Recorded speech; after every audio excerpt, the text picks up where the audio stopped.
আগামীর বাংলাদেশ আগামীর বাংলাদেশ দুর্নীতিমুক্ত বাংলাদেশ। আমরা সবাই রাজি আছি কি? গোয়ালমারিবাসী একটু স্যার যারা বাইরে আছেন ভিতরে চলে আসেন, মেহমান এখন চলে এসেছেন।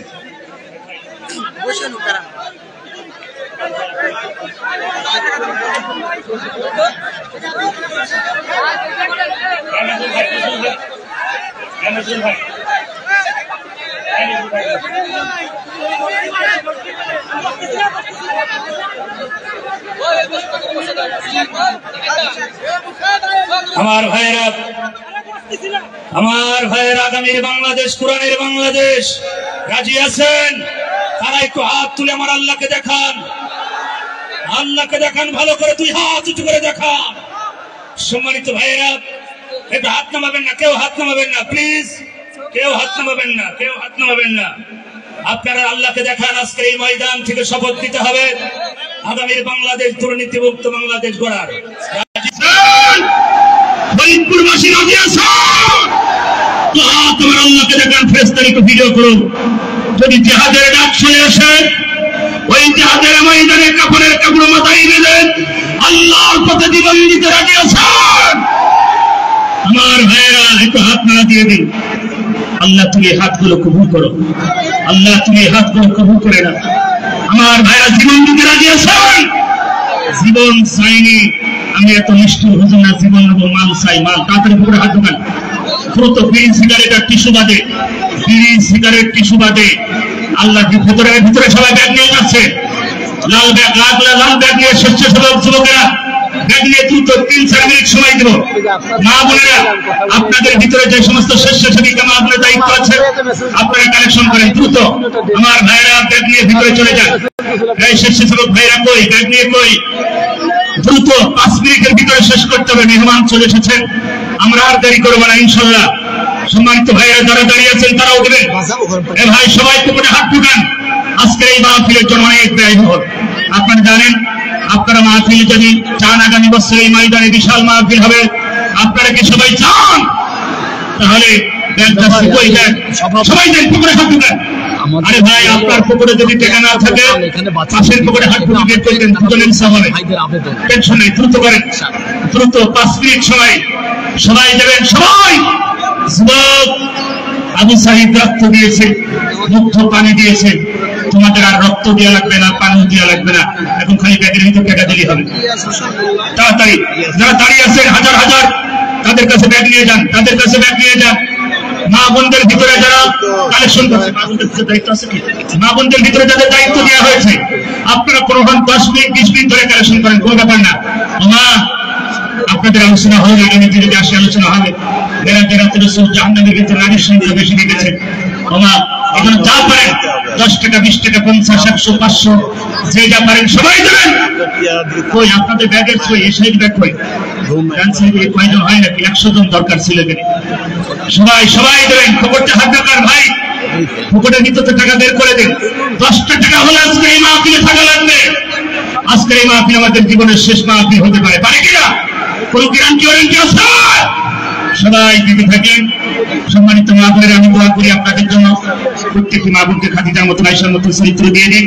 যে সমস্ত মা বোনরা কষ্ট করে এসেছেন, আল্লাহ তাদেরকে কবুল করুক, স্বামী সোহাগী দিনদার ইমানদার বানান, পর্দাশীলী বানান। আর আপনারা যারা এসেছেন, আল্লাহ সবাইকে কবুল করুন। আজকের এই মাহফিলের অতিথিবৃন্দ যারা আছেন, আমি সবার জন্য দোয়া করি। আমার অধ্যাপক নজরুল ভাইয়ের জন্য দোয়া করেন, এবং আমার রুহুল আলী মুফতি আমির হামদা সাহেবের জন্য দোয়া করেন। আমি আমার আলোচনা শেষ করছি। আবার কথা হবে ইনশাআল্লাহ। আসসালামু আলাইকুম। শুরু করে দেন, 1 ঘন্টা করা যাবে। হ্যাঁ, ওনারা যারা আছে পরে সব রাখেন, যারা আছে সব পরে করেন, পরে আমি মোনাজাত রাখবো। সম্মানিত উপস্থিতি, সম্মানিত প্রিয় ভাইয়েরা, দিনী বোনেরা, আপনাদের কাছে স্বেচ্ছাসেবক ভাইয়েরা যাচ্ছে। আপনারা লাল ব্যাগ যাদের হাতে আছে, কয়েকজন মুরব্বী ভিতর থেকে উঠেছেন, আপনারা ওনাদের কাছে এই মাহফিলের জন্য আপনারা যে যা পারেন আপনারা দিবেন। আমরা কোথাও কালেকশন, কারো কাছে বাজার কালেকশন বা কোনো কালেকশনে আমরা যাই নাই। আপনারা একটু দয়া করে আপনারা সহযোগিতা করবেন। এরপর যে আমাদের আইডিয়াল মাদ্রাসার প্রতিবেদন পেশ করবেন। 9 বছর সময়গুলো এতক্ষণ সারাদিন কি করেছেন? কি ঘন্টামি করা জায়গা পান না? মানুষের কোনো বিবেক আছে? সারাদিন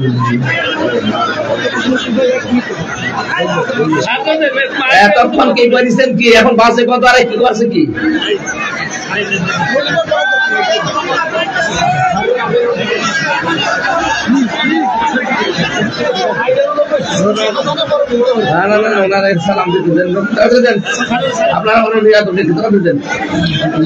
প্রতিবেদনার সময় পাই। ধন্যবাদ জানাচ্ছি, দুঃখ প্রকাশ করছি, আসলে হুজুরের কাছে দুঃখ প্রকাশ করছি, আপনাদের কাছেও দুঃখ প্রকাশ করছি। আমরা এ পর্যায়ে প্রধান অতিথির বক্তব্য শুনবো, এরপরে আমাদের প্রধান বক্তা উনি আলোচনা করবেন। প্রধান অতিথির বক্তব্য পেশ করার জন্য বিনীতভাবে অনুরোধ করছি ঢাকা জেলার সম্মানিত বাংলাদেশ জামায়াত ইসলামী ঢাকা জেলার কর্মসূরা সদস্য, জাহাঙ্গীরনগর বিশ্ববিদ্যালয়ের রসায়ন বিভাগের সাবেক চেয়ারম্যান, ফরিদপুর 1 আসনের মাটি ও মানুষের নেতা, বাংলাদেশ জামায়াত ইসলামী মনোনীত সংসদ সদস্য পদপ্রার্থী অধ্যাপক ডক্টর মোহাম্মদ ইলিয়াস মোল্লা।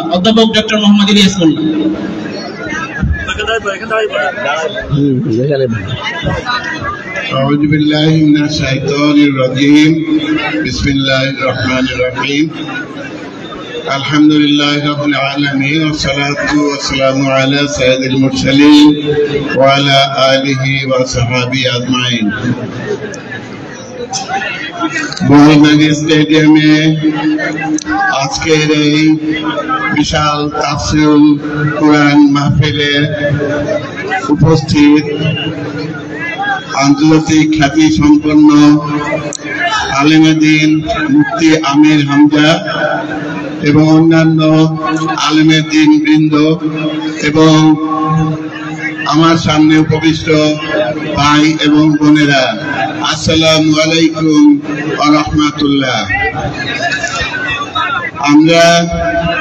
আপনারা জানেন যে গত অগাস্ট বিপ্লবের পরে আমরা মুক্ত বাতাসে কথা বলতে পারছি, আমরা নিঃশ্বাস নিতে পারছি, এরকম মুক্ত জায়গায় আমরা সবাই মিলিত হতে পারছি। আল্লাহ রাব্বুল আলামিনের কাছে এর জন্য লাখো কোটি শুকরিয়া। যারা জীবন দিয়েছে তাদের আমরা শাহাদতের মর্যাদা কামনা করছি। আল্লাহ যেন তাদেরকে বেহেশতের উচ্চতম মাকাম দান করেন। আমরা আপনাদের কাছে উপস্থিত হয়েছি একটাই কথা বলার জন্য যে আমরা এই 18 কোটি মানুষ, হিন্দু, মুসলিম, বৌদ্ধ, খ্রিস্টান, উপজাতি সবাই মিলে আমাদের যে ছোট্ট ভূখণ্ড, এটাকে আমরা একটা পরিবারের মতো করতে চাই। আমাদের বাচ্চারা যে জীবন দিয়েছে শোষণ মুক্ত সমাজ করার জন্য, ওইটা আমরা করতে চাই। এজন্য আপনাদের সমর্থন সহযোগিতা প্রয়োজন। আপনাদের সহযোগিতার জন্য আমি বিনীত আহ্বান জানাচ্ছি এবং আমার জন্য আপনারা দোয়া করবেন। ঠিক আছে, আমার অন্তঃস্থল থেকে আমার ভালোবাসা আপনাদেরকে উজাড় করে দিচ্ছি। আসসালামু আলাইকুম ওয়া রাহমাতুল্লাহ। লাগবে না, রাখেন, আর কিছু লাগবে না, বসে সব এটাই করেন। কি করেছেন কি সারাদিন আপনি? না না না, মানে বলাও ঠিক না। এখন বাজে আর 15 মিনিট আছে, মানে ধরো 4টা বাজছে। আপনি এখন পাঠিয়ে দেবেন, এখন ওই অতিথি এখন এইসব করার জন্য নিয়েছেন। মানুষকে ওইভাবে বলার ধোকা দেওয়ার দরকার কি? উপস্থিতি আমরা দুঃখ প্রকাশ করছি যে আমরা আসলে বারবার এত দুঃখ প্রকাশ করে না। আমরা এ পর্যায়ে আমাদের আজকের এই কাঙ্ক্ষিত মেহমান, বিশ্বনন্দিত মুফাসসিরে কোরআন, বাংলাদেশের যুবকদের আইডল, লাগবে না, বসেন বসেন, আপনি বসেন। আমাদের শ্রদ্ধাভাজন হাফেজ মাওলানা মুফতি আমির হামজা, হাফেজ মাওলানা মুফতি আমির হামজা হুজুরকে আসসালামু আলাইকুম ওয়া রাহমাতুল্লাহি ওয়া বারাকাতুহু। বসেন, 5 মিনিট সময় দিলে 5 মিনিটই কাজে লাগাতে হবে।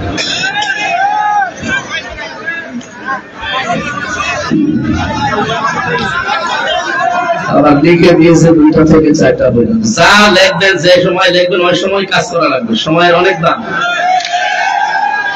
দেখেন যে দেরি হচ্ছে, রাস্তায় ঝামেলাতে এইগুলো কাজ আগের থেকে করে নেওয়া যায়নি। পাগড়ি দেবেন কি, প্রদর্শনী করবেন, যা করবেন সব করে দিতে পারবেন। আমি তো মেশিন তো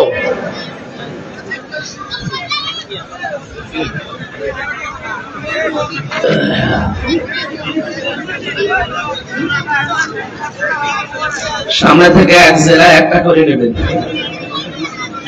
এই গ্রামে গ্রামে থানা থানা আসা সম্ভব না, এত সারা দেশে ছোট আমার শরীর শেষ হয়ে যাচ্ছে। এক জেলায় একটা করে নেবেন।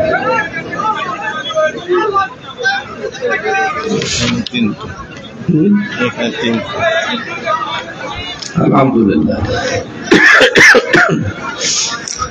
أعوذ بالله من الشيطان الرجيم بسم الله الرحمن الرحيم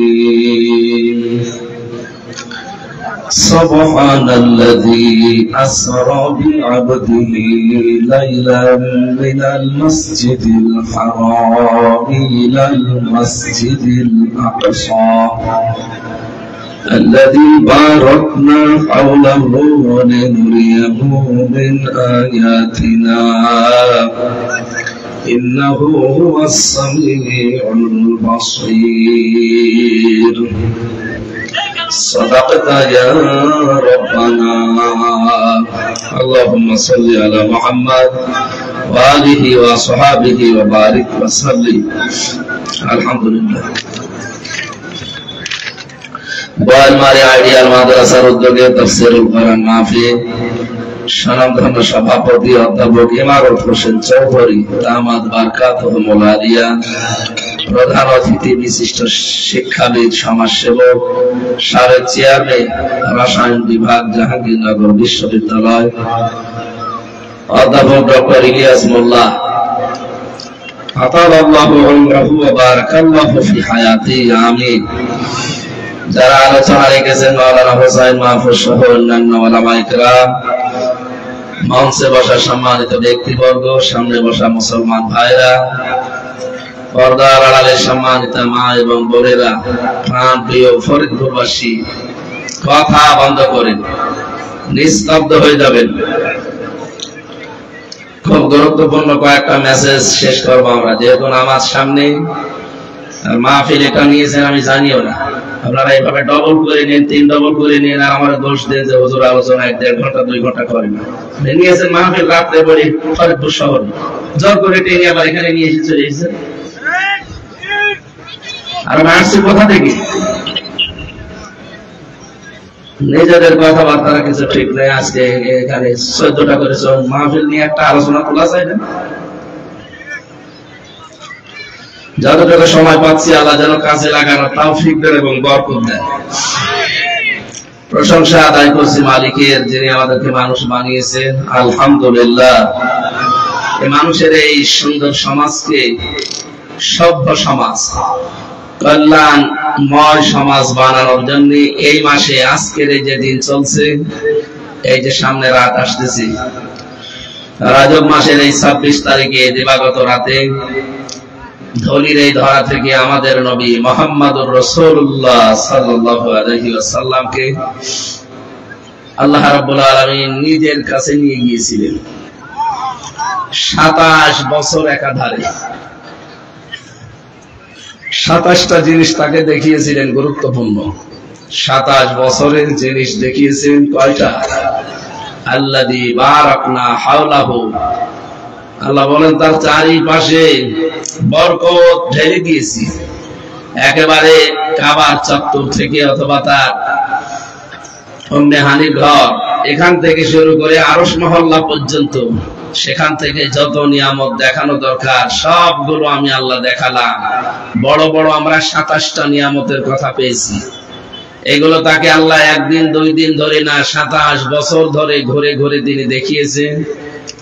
লিনুরিয়াহু মিন আয়াতিনা, যেন তার নিদর্শনটা পুরা যেগুলো আছে আল্লাহ বানিয়েছেন সব তাকে দেখাতে পারেন।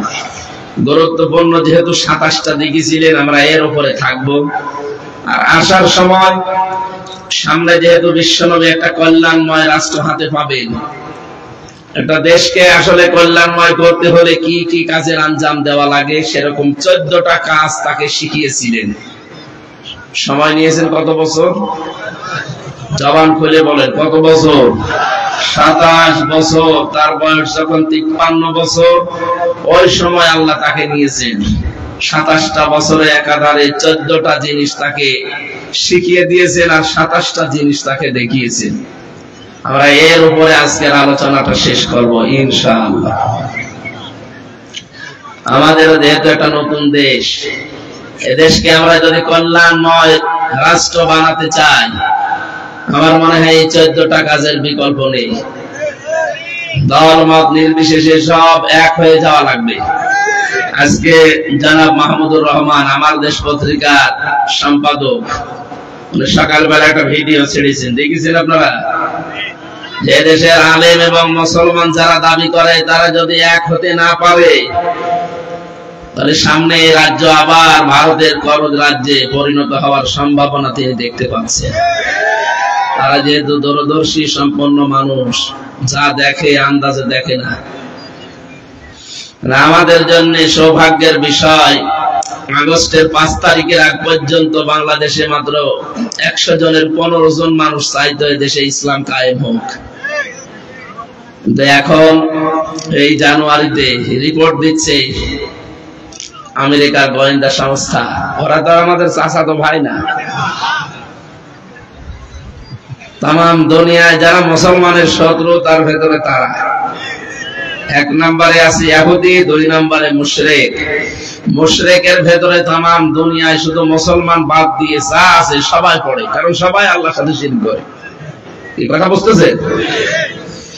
এইজন্য ইহুদি তো 1 নম্বরে আছে, 2 নম্বরে মুশরিকদের ভেতরে, ওনারাও যেহেতু মুশরিক প্রকারান্তে, এই হিসাবে ওনারা আমাদের ভালো রিপোর্ট দেওয়ার কথা না। তো রিপোর্ট দিয়েছে এই দেশের এখন 100 জনের 58 জন মানুষ চাচ্ছে এই দেশে ইসলামের বিধান কায়েম হোক। আপনি আরো 5 মাস যেতে দেন, এই দেশে 100 জনের 100 জন মানুষই বলতে বাধ্য হবে এই দেশে আল্লাহর কোরআনের বিধান কায়েম হোক। যেহেতু 15 থেকে 58 অলরেডি চলে এসেছে, আর যেভাবে দেশে দলে দলে পালে পালনে মানুষ ইসলামের দিকে ঝুঁকতেছে, আমরা আশা করতে পারি সামনে আল্লাহ আমাদেরকে একটা নতুন কল্যাণময় রাষ্ট্র হাতে তুলে দেবে। এটা তুলে নিয়ে তৈরি করার দায়িত্ব, যেহেতু রজব মাস আর আজকে এসে 26 তারিখ, আমাদের উচিত হবে নবীর ওই 14টা কাজ দল মত নির্বিশেষে এখন পরিবার, সমাজ এবং রাষ্ট্রে বাস্তবায়ন করা। এবার আসেন নবীকে কিভাবে নিয়ে কি কি দেখালেন, আমরা সেদিকে যাচ্ছি ইনশাআল্লাহ। আল্লাহ রাব্বুল আলামিন ধারণাটা এত আশ্চর্যজনক, মেরাজ নাম শুনেছি সেই জন্মের পর থেকে, এত আশ্চর্যজনক ঘটনা এটা। আল্লাহ পাক নিজেই বর্ণনা দিতে গিয়ে তিনি নিজে আশ্চর্য বোধ করেছেন, এই জন্য শব্দটাও দিয়েছেন সুবহান। আমরা কোনো আশ্চর্য জিনিস দেখলে এই শব্দটা বলি সুবহানাল্লাহ, তাই বলি না? আল্লাহ যেন নিজে আশ্চর্য হয়ে গেছেন এই ঘটনা বলতে।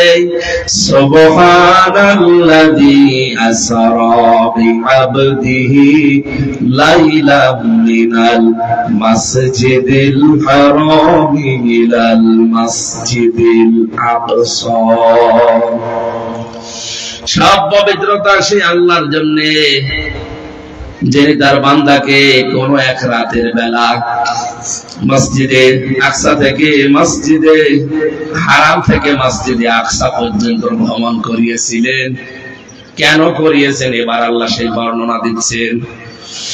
আল্লাযী বারাকনা হাওলা, যার পাশে চারিদিকে বরকতের ফেরেশতারা সব ঘিরে ছিল।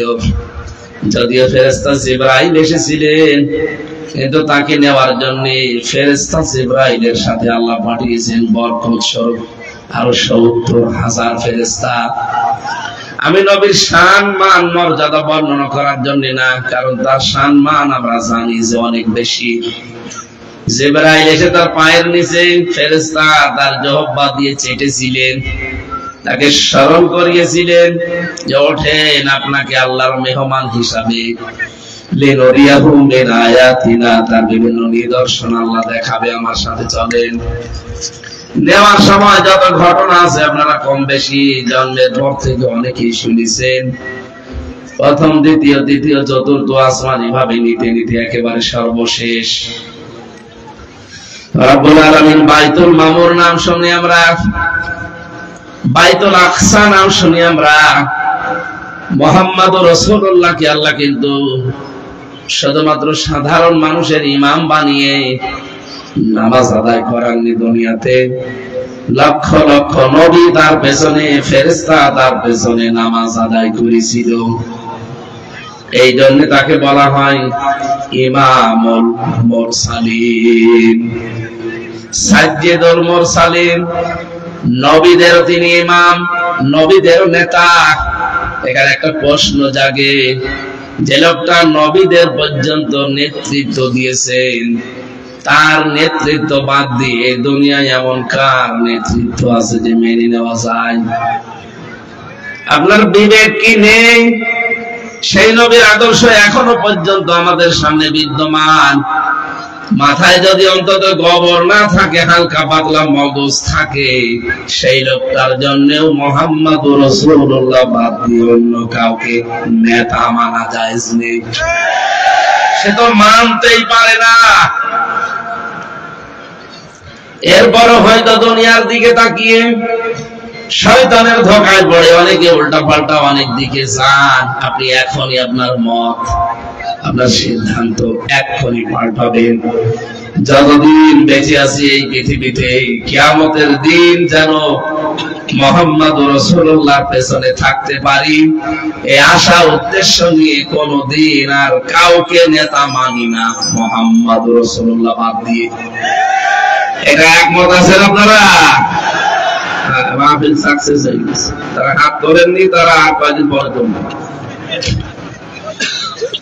এবার আসেন তৃতীয় পয়েন্টে। তাকে আল্লাহ প্রথমেই দেখিয়েছেন, আমি যে 27টা জিনিসের নাম পড়লাম, এক নম্বরে আল্লাহ তাকে মিজানের পাল্লা দেখিয়েছেন।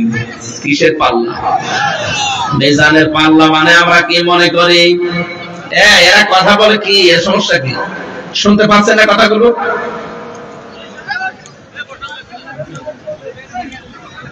কথা বলা যাবে না, শোনেন কি বলি, শোনেন, গুরুত্বপূর্ণ কিছু মেসেজ আছে। আল্লাহ রাব্বুল আলামিন বলেন, এক নম্বরে যে মিজানের পাল্লা তাকে দেখালাম। মানুষ মনে করে মিজানের পাল্লা মানে কিসের পাল্লা? দাড়ি পাল্লা।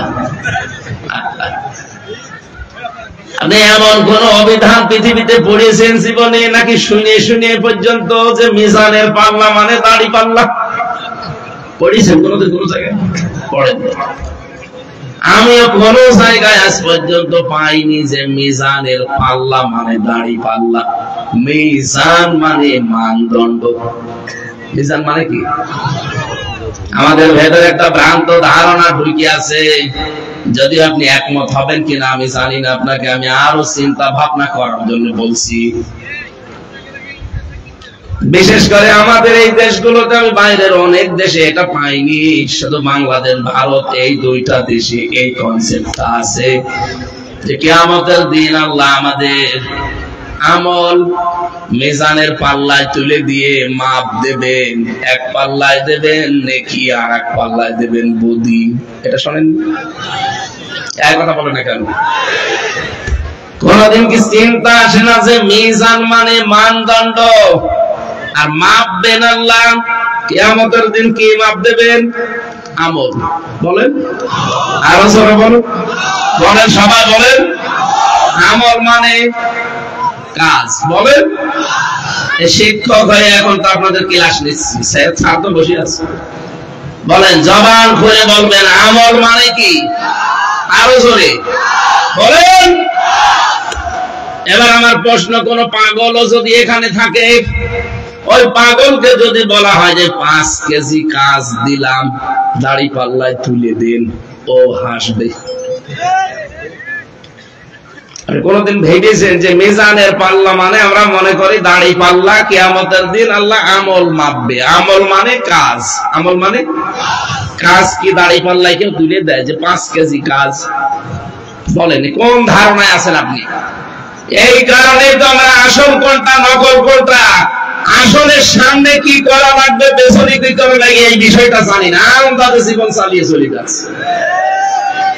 এবার আমি কয়টা উদাহরণ দিব, আপনি মিলাবেন। পৃথিবীর প্রতিটি জিনিস পরিমাপ করার জন্য আলাদা আলাদা যন্ত্র আছে, এটা জানেন তো?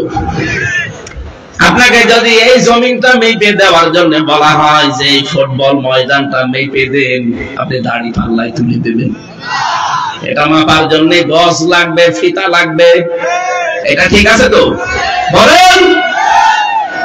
এই যে চা দিয়েছেন আপনাকে, এই চা এখন যদি বলি মেপে দেন, এর ভেতরে ফিতা দিয়ে মাপবেন। এটার জন্য সিসি লাগবে, লিটার লাগবে, কথা বলছেন এখন। এখন যদি আপনাকে আমি এতগুলো চাউল দিয়ে বলি মেপে দিন, আপনি একটা একটা করে গণনা করবেন, 1 2 3। এটা মাপার জন্য কেজি লাগে, পাথর লাগে, বাটখারা লাগে, এই কথা বলা লাগবে। প্রতিটি জিনিস আমরা পরিমাপ করার জন্য আলাদা আলাদা জিনিস পেলাম। বলেন, এই যে কিয়ামতে আল্লাহ আমল মাপ দেবে। আমল মানে কাজ মাপার জন্য একটা আলাদা যন্ত্র আছে না? কাজ মানুষ মাপে কি দিয়ে? গুরুত্ব দিয়ে। গুরুত্বের ভিত্তিতে কাজ মাপা হয়। আপনি আসলে কাজটা গুরুত্ব দিয়ে করেছেন কিনা, এর উপরে আমি কাজ পরিমাপ করতে পারি। নবীজিকে আল্লাহ যে মিজান দেখিয়েছেন, আসলে বিষয়টা আমরা অনেকেই জানিও না, চিন্তাও করি না। কিয়ামতের দিন আল্লাহ মিজানে মাপ দেবেন, ঠিক আছে, কিন্তু সেটা মাপ হবে গুরুত্বের ভিত্তিতে। এখন এই যে স্টেজ বানিয়েছেন, কথা বলেন কোন কারণ? আপনি গুরুত্বপূর্ণ একটা বিষয় আপনি খেয়াল না করে বাইরে যেতে গিবত করবেন। বসেন। এই স্টেজটার ভেতরে গুরুত্বপূর্ণ কি আছে আর গুরুত্বহীন যেগুলো না হলেও স্টেজ হয়। এই যে খুঁটি আছে 4টা আর সামিয়ানা, এই 2টা গুরুত্বপূর্ণ। এখানে গুরুত্বহীন অনেক জিনিস বসে আছে, এই যে আমি না থাকলেও কিন্তু স্টেজ হবে, হবে না? স্যার না থাকলেও স্টেজ হবে। এই যে কার্পেট বিছিয়েছেন, চা খাওয়ার জন্য কাপ দিয়েছেন, পোস্টার আছে, এই যে টাওয়াল আছে, এই টেবিল চেয়ার আছে। বলেন, এগুলো না থাকলেও কি মানুষ বলবে না যে না এটা স্টেজ না? কিন্তু খুঁটি যদি না থাকে, সামিয়ানা না থাকে, তাহলে এখানে গুরুত্বপূর্ণ 2টা জিনিস পেলাম, খুঁটি, সামিয়ানা। এই 2টা আসল। এই 2টা না থাকলে কোনো পাগল এটাকে স্টেজ বলবে না, কিন্তু বাকি যা আছে এগুলো না থাকলে অসুবিধা নেই। আরো জোরে। এই পৃথিবীতে আল্লাহ কোরআনে কারিমের ভেতরে 500 শরীয়তের বিধান দিয়েছেন। কয়টা? আরো জোরে। 6666টি আয়াত, এটা প্রসিদ্ধ। 6236টি আয়াত, এটা বিশুদ্ধ। আপনি যে কোনোটা মানতে পারেন, অসুবিধা নেই। 6666টি আয়াতের ভেতরে 500 আয়াত হচ্ছে শরীয়তের বিধান, যেটা গুরুত্বপূর্ণ ফরজ বলা হয়। এই জন্য দুনিয়ায় যত ফরজ বিধান আপনি দেখবেন, প্রতিটি ফরজ বিধানের ভেতরে আবার গুরুত্বপূর্ণ কিছু আল্লাহ আলাদা করেছেন। এই যে নামাজ, নামাজের বাইরে ভেতরে মিলে ফরজ কয়টা? 13টা। বলেন বলেন।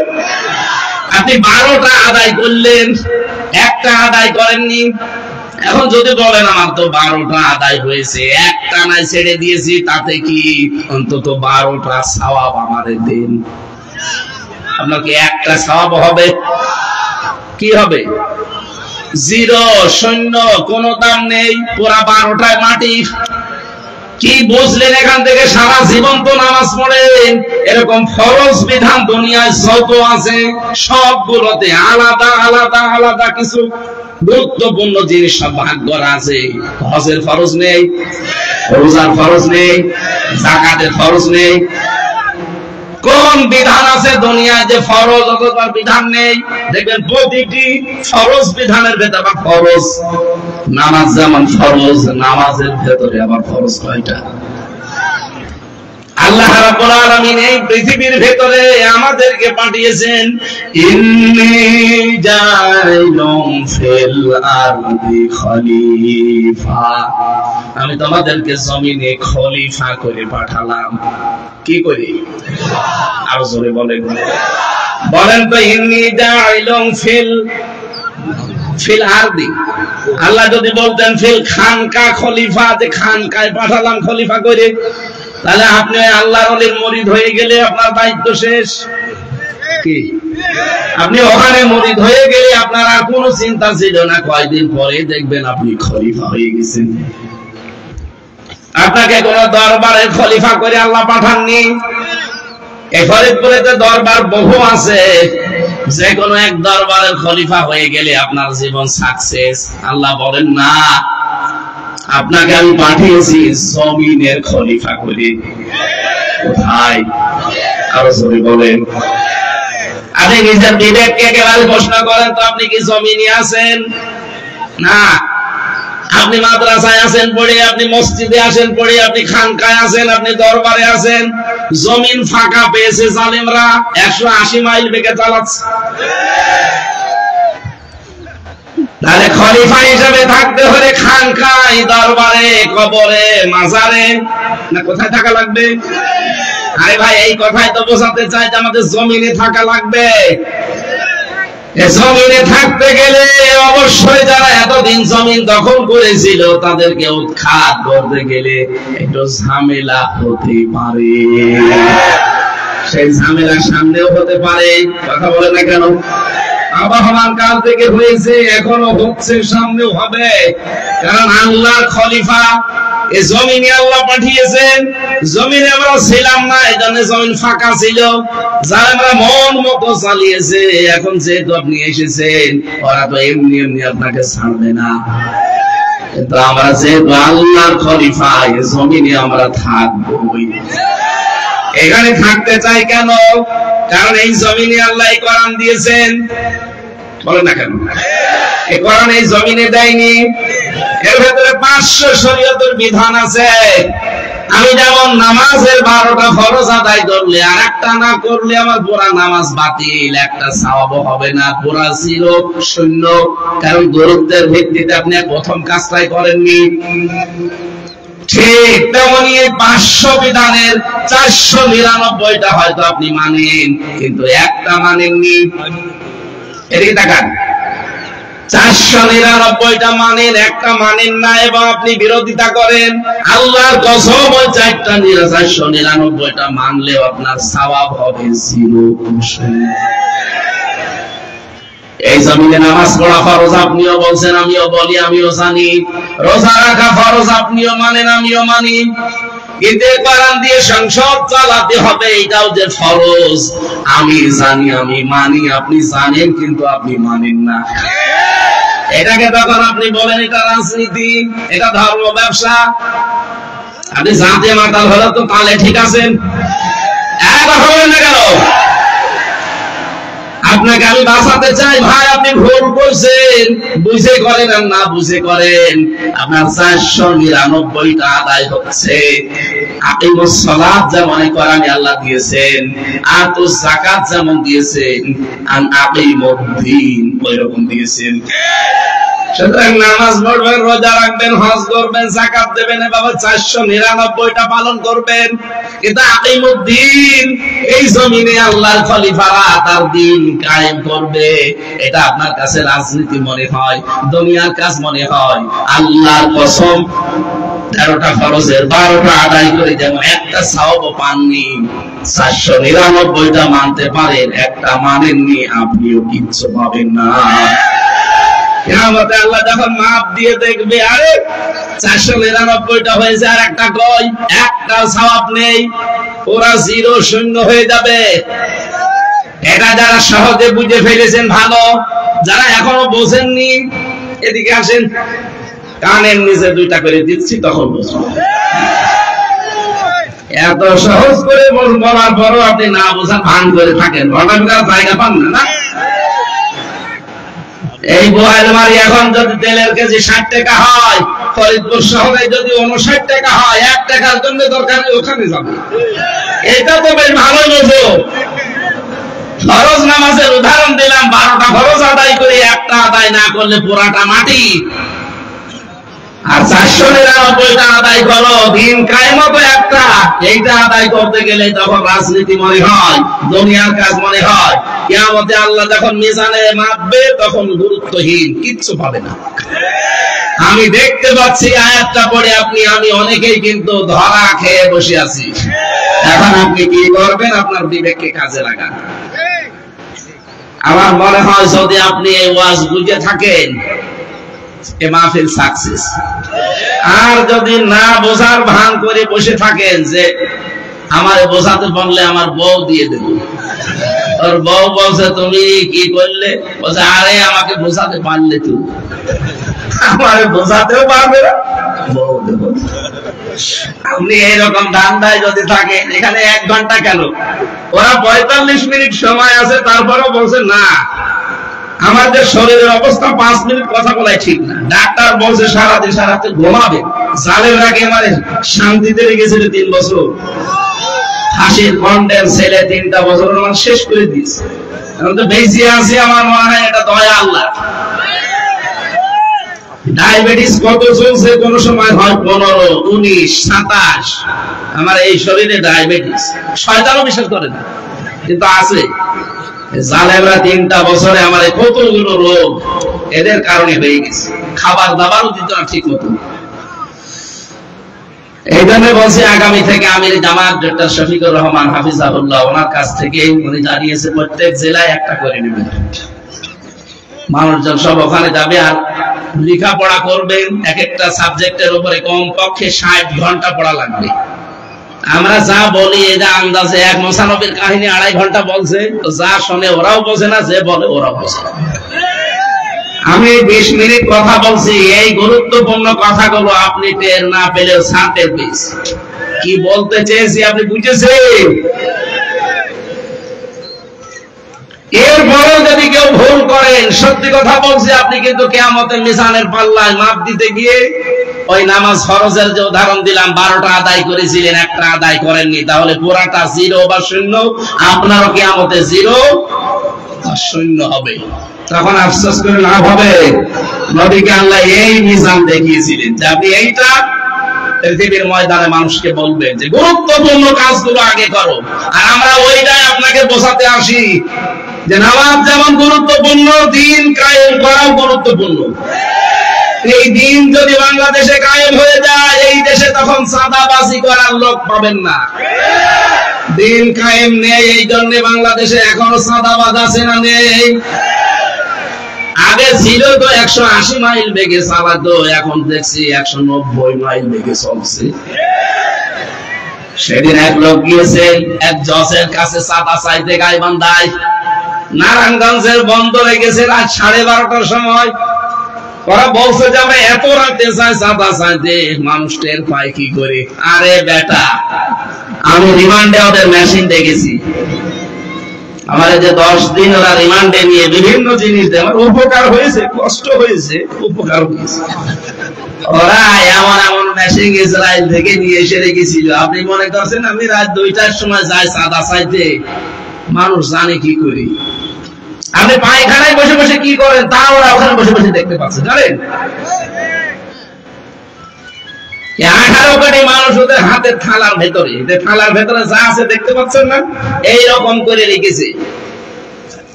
আপনাদেরকে যারা এই উলট পালট কাজে নিজেদের জীবন অলরেডি আরম্ভ করে দিয়েছেন 5 তারিখের পরে, তাদেরকে হালকা সতর্ক করছি, আপনি কিন্তু টের পাচ্ছেন না। গোয়েন্দা বিভাগ যারা আছে দেশে কাজ করে, সর্বোচ্চ আমি মাঝে মাঝে যোগাযোগ রাখি, দেখি এরা বলছে হুজুর দেশটাতে শুধু আমরা এখন দেখতেছি কে কি করে। এতদিন তো যাই হয়েছে খেয়েছে, এখনো সামনে কাদের কাছে দিলে মানে খালি খাবো খাবো এই চিন্তায় আছে। এটা কিন্তু দেখতেছি অলরেডি আমাদের প্রায় দেখা হয়ে গেছে যে কে কি করতে পারে সামনে। এমনি দলে দলে মানুষ ডাক্তার শফিকুর রহমানের পেছনে ছুটতেছে, এমনি আর আইতান নাসা ইয়াদখুলুনা ফি দীনিল্লাহি আফওয়াজা, হে নবী আপনি দেখতে পাবেন দলে দলে পালে পালে মানুষ ইসলামে প্রবেশ করছে। কোথায় 100 জনের মাত্র 15 জন, 5 মাসের ব্যবধানে হয়ে গেছে 100 জনের 58 জন। এমনি জালেমদের সব এই মুনাফিকদের মাথা খারাপ হয়ে গেছে এমনি এই কারণে, কারণ তারাও তো অন্তত বললাম না সাথে মাতাল হলো তাহলে ঠিক আছে, দেখতে পাচ্ছে যে হচ্ছেটা কি। এজন্য আপনারা মাসলুম মানুষ, আপনাদেরকে আমি বাঁচার জন্য বলছি সাবধান ভাই, আপনার চাইতে মাসলুম আমরা কম না। তো একটা মানুষের তো রেকর্ড দেখাতে পারেন না যে অমুক লোকটা চাঁদাবাজি করেছে, আপনার চাওয়া লাগবে কোন কারণে? বলে এতদিন আমাদের কাছে করেছে আমরা এই জন্য করি, এদের কাছে করেনি।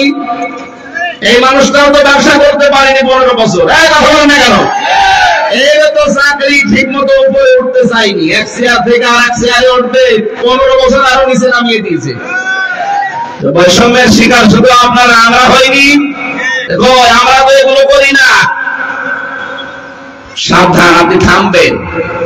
আপনাদের সর্বোচ্চ যিনি দায়িত্বে আছেন তিনি পাগল হয়ে গেছেন অলরেডি, বারবার ভিডিও বার্তা পাঠাচ্ছে। কি আরম্ভ করেছেন আপনারা?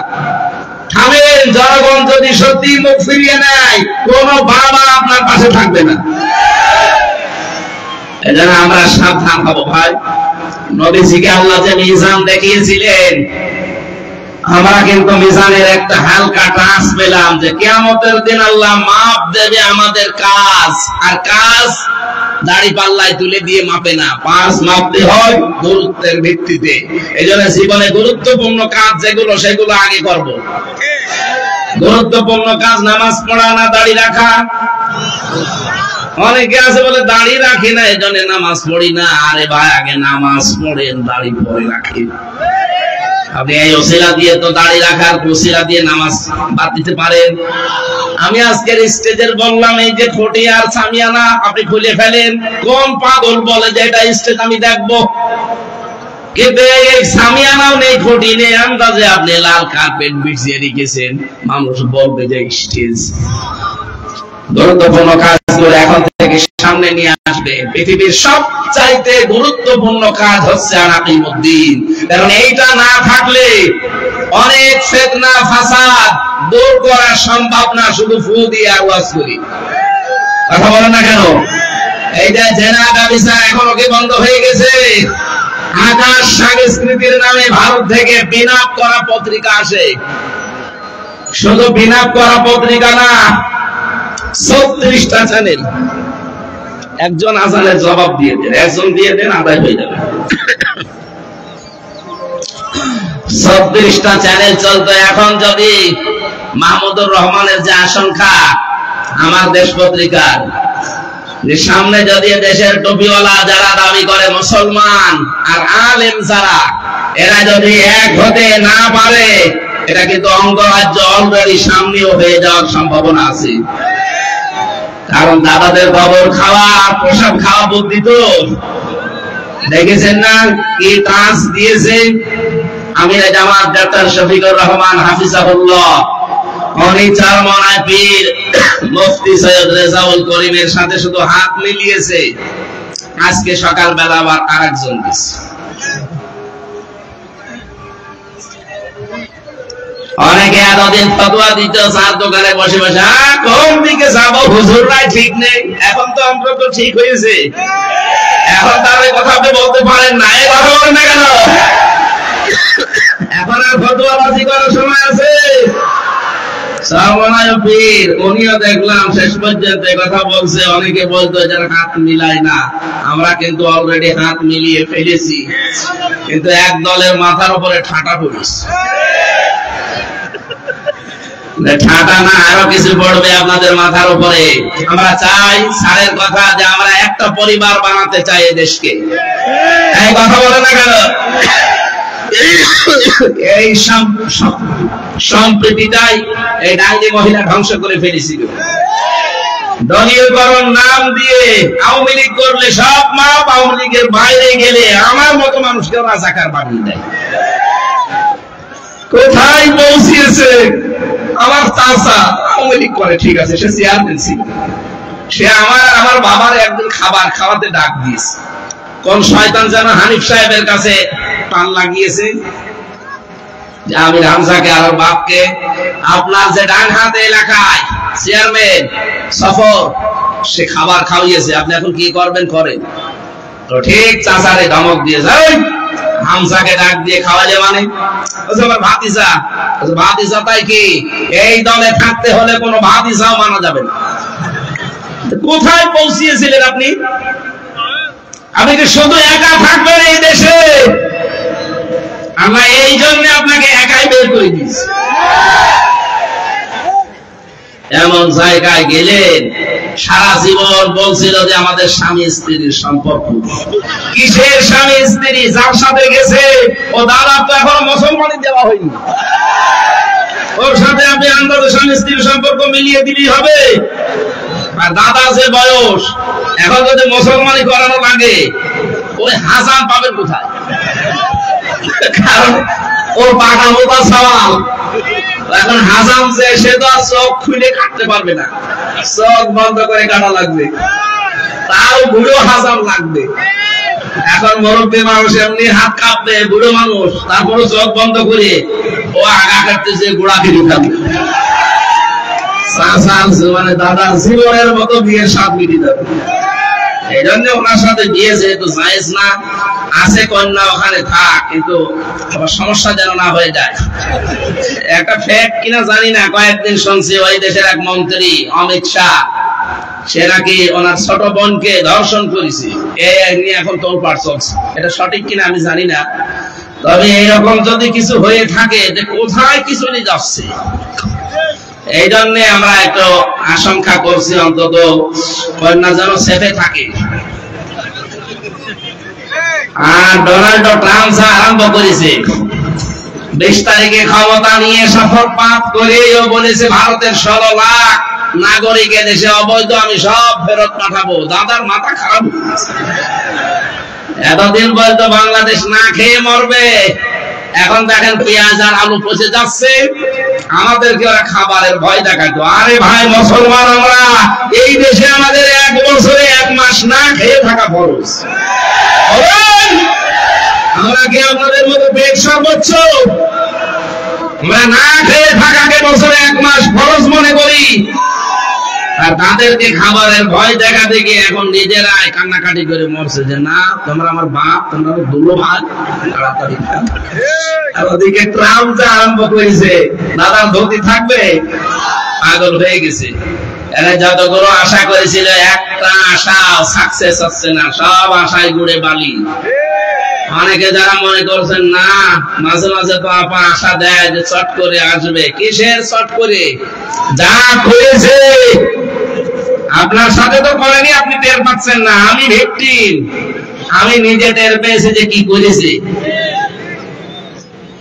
তুরস্কের একটা মিডিয়া রিপোর্ট দিচ্ছে, এই দেশে একটা সংস্থা, যে বাবা মাকে আলাদা ঘরে রেখে বাচ্চাদেরকে আলাদা ঘরে রাখতো, মায়ের দুধ পান করতে দিত না এই জালেমরা। কোথায় পৌঁছেছিলেন আপনি? ওরা ডিভাইডেড করে ফেলেছে জাতিটাকে।